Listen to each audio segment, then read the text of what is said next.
মহিলার স্বামী মারা যাওয়ার পরে স্ত্রী যদি সুপারিশ করে লোকটা ভালো ছিল, সাক্ষী দেয়, সাক্ষ্যটা যেন আল্লাহ পাক কবুল করেন, এই মুসলাটাকে মাফ করে দেন।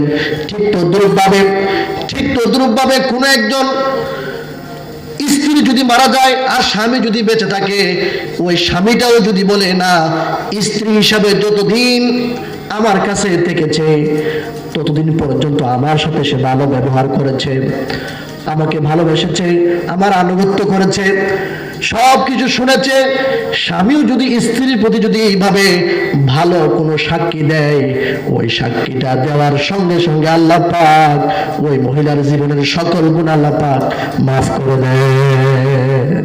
আল্লাহু আকবার। দেখছেন ইসলাম কি সুন্দর ব্যালেন্স করেছেন।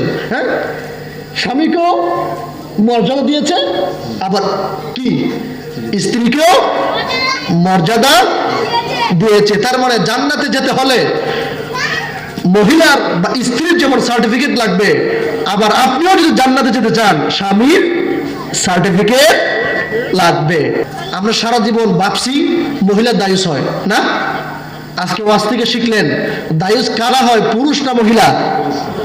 কোন পুরুষ? যে পুরুষ তার অধীনস্থ মহিলাদেরকে পর্দার নির্দেশ দেয় না, ওই পুরুষ হচ্ছে দায়ুস।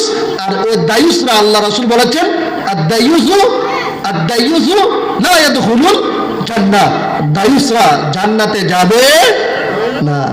না,